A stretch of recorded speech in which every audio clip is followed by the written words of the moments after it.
بسم اللہ الرحمن الرحیم۔ السلام علیکم۔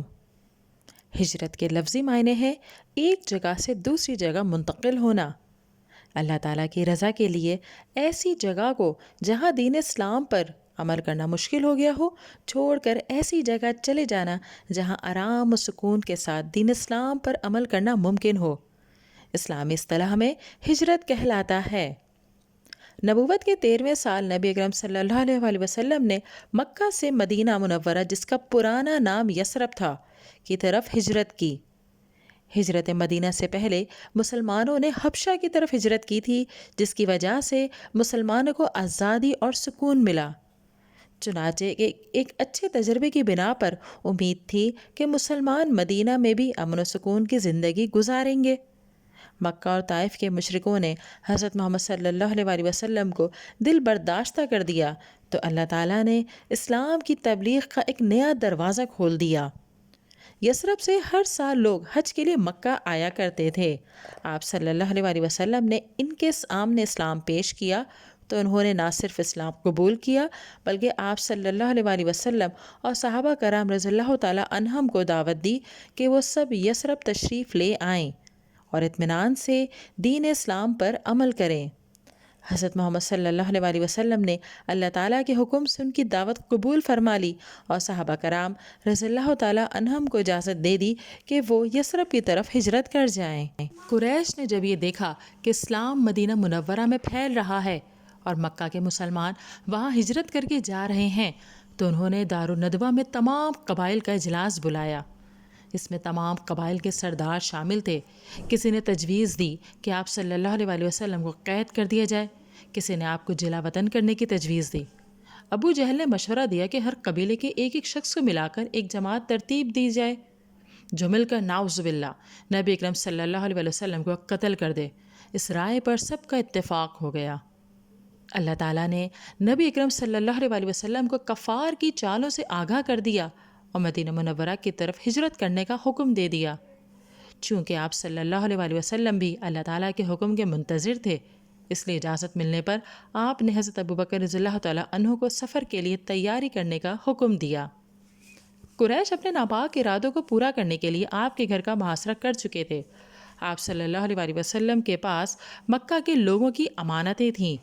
آپ صلی اللہ علیہ وآلہ وسلم نے یہ امانت حضرت علی رضی اللہ تعالیٰ عنہ کے سپرد کی اور انہیں کہا کہ وہ رات آپ صلی اللہ علیہ وآلہ وسلم کے بستر پر بسر کریں، پھر لوگوں کی امانتیں لوٹا کر مدینہ منورہ آ جائیں۔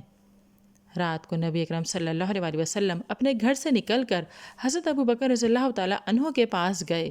حضرت ابوبکر رضی اللہ تعالیٰ عنہ آپ صلی اللہ علیہ وآلہ وسلم کو لے کر مکہ سے تقریباً 5 کلومیٹر کے فاصلے پر غار ثور میں پہنچے، جہاں پر انہوں نے 3 دن اور 3 راتیں قیام کیا۔ حضرت ابوبکر رضی اللہ تعالیٰ عنہ کے صاحبزادے عبداللہ رضی اللہ تعالیٰ عنہ مکہ کی خبریں پہنچاتے اور آپ کے غلام دن بھر بکریاں چراتے اور رات کو بکریاں لے کر پہنچ جاتے تاکہ آپ اور حضرت ابوبکر رضی اللہ تعالیٰ عنہ ان بکریوں کا دودھ پی لیں۔ دوسری طرف قریش نے جب حضرت علی رضی اللہ تعالیٰ عنہ کو آپ صلی اللہ علیہ وآلہ وسلم کے بستر پر پایا تو انہوں نے اعلان کیا کہ جو شخص حضرت محمد صلی اللہ علیہ وآلہ وسلم کو گرفتار کر کے لائے گا اسے 100 سرخ اونٹ انعام میں دیے جائیں گے۔ سرخ اونٹ انتہائی قیمتی ہوا کرتے تھے۔ اس دوران نبی اکرم صلی اللہ علیہ وآلہ وسلم کی تلاش میں کچھ کفار غار ثور کے منہ تک آ گئے۔ حضرت ابوبکر رضی اللہ تعالیٰ عنہ نے کہا، یا رسول اللہ صلی اللہ علیہ وآلہ وسلم، اگر ان میں کوئی شخص نگاہ نیچی کرے تو ہمیں دیکھ لے گا۔ آپ صلی اللہ علیہ وآلہ وسلم نے فرمایا، غم نہ کرو، بے شک اللہ ہمارے ساتھ ہے۔ 3 دن اور 3 راتیں گزارنے کے بعد حضرت ابوبکر کے غلام عامر بن فہیرہ 2 اونٹنیاں لے آئے جن پر سوار ہو کر آپ صلی اللہ علیہ وآلہ وسلم اور حضرت ابوبکر رضی اللہ تعالیٰ عنہ مدینہ کی طرف روانہ ہوئے۔ سفر کے لیے ایسا راستہ منتخب کیا جس کا عام لوگوں کو علم نہیں تھا۔ اس دوران سراقہ بن مالک انعام کے لالچ میں آپ کے قریب پہنچا ہی تھا کہ زمین میں دھس گیا، جس پر وہ معافی مانگ کر واپس ہو گیا۔ مدینہ کے قریب ایک بستی ہے جس کا نام قبا ہے۔ اس بستی میں انصار کے بہت سے خاندان آباد تھے۔ جب نبی اکرم صلی اللہ علیہ وآلہ وسلم قبا میں پہنچے تو اہل قبا نے بہت گرم جوشی سے آپ صلی اللہ علیہ وآلہ وسلم کا استقبال کیا۔ آپ صلی اللہ علیہ وسلم نے یہاں پر ایک مسجد تعمیر کروائی جسے مسجد قباء کہا جاتا ہے۔ یہ اسلام کی سب سے پہلی مسجد ہے۔ کچھ دن یہاں قیام کے بعد نبی اکرم صلی اللہ علیہ وسلم حضرت ابوبکر رضی اللہ تعالیٰ عنہ کے ہمراہ مدینہ پہنچے، جہاں پر بچوں، عورتوں، مردوں نے آپ کا شاندار استقبال کیا۔ ہر کوئی آپ کا میزبان بننے کے لیے تیار تھا، مگر اللہ کے حکم سے آپ صلی اللہ علیہ وسلم کی اونٹنی حضرت ابو ایوب انصاری رضی اللہ تعالیٰ عنہ کے گھر کے سامنے ٹھہری۔ مدینہ منورہ تشریف لانے کے بعد سب سے پہلے نبی اکرم صلی اللہ علیہ وسلم نے ایک مسجد تعمیر کروائی جسے مسجد نبوی کہا جاتا ہے۔ اس مسجد کی جگہ 2 یتیم بچوں کی تھی۔ آپ صلی اللہ علیہ وسلم نے ان یتیم بچوں سے وہ جگہ خرید کر مسجد نبوی تعمیر فرمائی تھی۔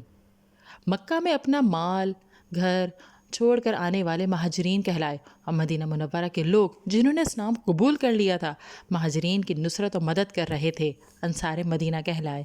آپ صلی اللہ علیہ وسلم نے مہاجرین مکہ اور انصار مدینہ کے درمیان بھائی چارہ قائم فرمایا۔